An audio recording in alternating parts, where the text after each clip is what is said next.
ተምቹ ለአሴር አንድ ትልቅ ሀሳብ አምጥቶለታል። ያው ሁላችንም እንደምናውቀው ኤልያስን ለማሳከም ወደ ደሴ ሊሄድ ነው ስላለችው አሴር በጣም ከፍቶታል።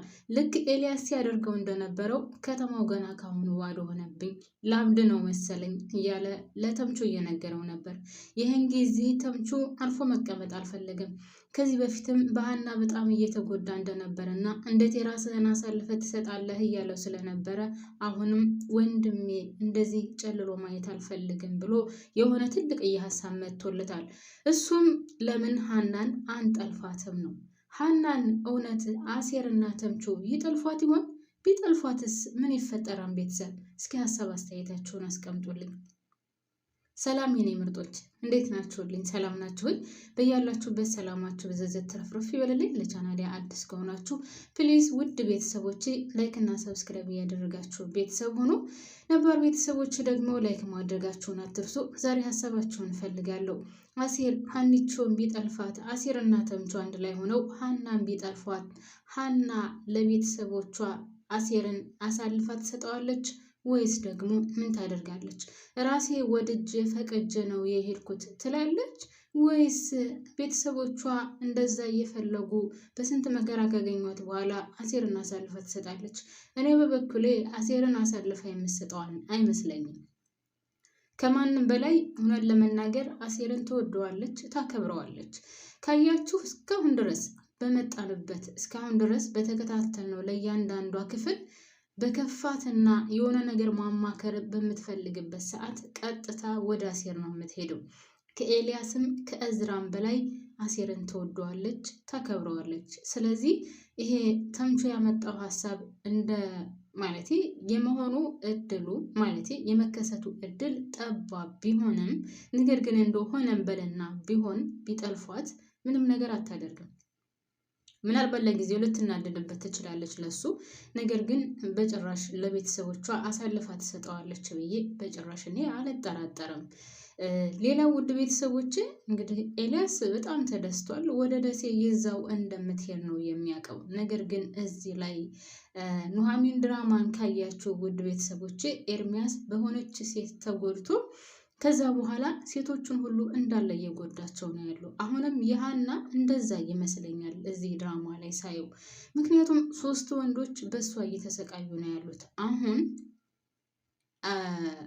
ሀና ኤልያስ ይወዳታል፣ ተምቹ ጆሮ ይወዳታል፣ እዝራ ይወዳታል አይደል ቤተሰብ። ከሁሉም ሳትሆን ከቀረች ደግሞ እሱ ብቻም ሳይሆን በተለይ እዝራ አሁን ሌላ ፍቅረኛ እንዳላት የሚያውቀው ነገር የለም። በነገራችን ላይ እዝራ ወደ ጽዮን እየተሳበ ያለ ይመስለኛል። ጽዮን ከአሰበችው እና ከጠበቀችው በላይ ነገሮች እየተሳኩላት ነው ያሉት። ውድ ቤተሰቦች ካያችሁ እንግዲህ ሀናና ጽዮን ተወዳድረዋል፣ ተፎካክረዋል። ጽዮን ግን ያደረገችው ወይም ማለቴ ከሀና ጋር በገባችው ውድድር ወይም ደግሞ ይሄንን ነገር አደርጋለሁ ምን አባሽ ታመጫለሽ ባለችው መሰረት እንግዲህ ኤልያስን ከደሴ ድረስ አስመጥታለች። ኤልያስን ከደሴ ድረስ አስመጥታ እዝራ የራሷ እንዲሆን ለማድረግ እየጣረች ነው ያለችው። ሀና ግን ካያችሁ ምንም ነገር አላደረገችም እስካሁን ድረስ። እንደ እናቷ ዝም ብላ ነው የምትለፈልፈው፣ ዝም ብላ ነው የምታወራው። ወይዘሮ ሜላት አቶ መስፍንን እንደምትወደውና እንደምታከብረው እንኳን አያስታውቅባትም። ዝም ብላ ነው እንደ ላሊበላ የምትለፈልፈው። እና አሁንም ሀናን ብትሆን ውድ ቤተሰቦች እንደዛ ናት። ጽዮን ጋር ተፎካክራለች። በጭራሽ እኔ አባቴ ልጅ ነኝ፣ አባቴ የጀመረውን ነገር ትቶ እስከ ጥግ ድረስ ሳያስኬድ አይተው ምናምን እያለች ስትፎክር ነበር። ግን ከፎከረችው ካያችሁ ውድ ቤተሰቦች አንድም ያደረገችው ነገር የለም። እስኪ ንገሩን ቤተሰብ፣ ምን ያደርጋለች? ምንም ያደረገችው ነገር የለም። ዝም ብላ ማውራት ብቻ። ጽዮን ግን ተሳክቶላታል። በጣም ጎበዝ ናት። በዛ ላይ እዝራ አሁን ካያችሁ በተበሳጭና በተናደደ ወይም በደበረው ቁጥር ቀጥታ ወደ ጽዮን ነው የሚሄደው። እሷ ምን ብለዋለች? አንድ ቀን እውነታው የገባህ ጊዜ ተጸጽተ ወደ እኔ መምጣት አይቀርም። ይልቁኑ አሁን እንደዚህ ባለህበት ና ቶሎ እያለችው ነው። ይህን ነገር ደግሞ እዝራ ማስታወሱ አይቀርም። አሁን ሌላ ፍቅረኛ እንዳላት ሰምቷል። ወደዛ ልትሄድ እንደሆነም አውቋል። ሰላም ደውላ ነግረዋለች። ሀና ወደ ደሴ ከሄደች በጭራሽ አታገኛትም። ስለዚህ ከመሄዷ በፊት ከመምለጧ በፊት መያዝ አለብን ብለዋለች። እሱም ወንድ ነው በነገራችን ላይ ተመችቶኛል። ያማ ከአንቺ ጋር ሄዳለሁ፣ ያማ ደግሞ አንቺ አትሄጂም ነው ያላት። በነገራችን ላይ ቤተሰብ የሀናና የእዝራ ግንኙነት ሊበጠስ ትንሽ የቀረው ነው የሚመስለው። ካያችሁ እሷም ራሱ ምንም ጣጣ የላትም። ማለቴ አንተም አትመጣም፣ አይመለከትህም፣ እኔም እሄዳለሁ፣ በመሄድ ደግሞ አንተን አያገባህም ነው ያለችው። እሱም ምን ብሏት ነው የተለያት? ከሄድሽ እኔና አንቺ በጭራሽ አንገናኝም ነው ያላት። እሷም የት ትሄድብኛለህ? አገኘሃለሁ። ኧረ እባክሽ እንዴ እቃቃ ጨዋታ ነው እንዴ? የትም አትሄድም፣ አገኘሃለሁ። ምን ገዝተሽ ያስቀመጥሽው መሰለሽ እንዴ? በጣም ነው የሚደብረው። በነገራችን ላይ እዝራ አሁን በዚህ ደረጃ ከተጎዳ ወደፊት ምናልባትም ሴቶችን ሊጎዳ ይችላል። ልክ ኑሐሚን ድራማ ላይ ኤርሚያስ እንዳደረገው አንድ ሴት በጎዳችው ሌሎች ሴቶችን እየጎዳ እንዳለው ሁሉ ለሴቶች ምንም አይነት ጥሩ አመለካከት እንደሌለው ሁሉ አሁንም እዝራ እንደዛ ሊያደርግ ይችላል፣ አይታወቅም።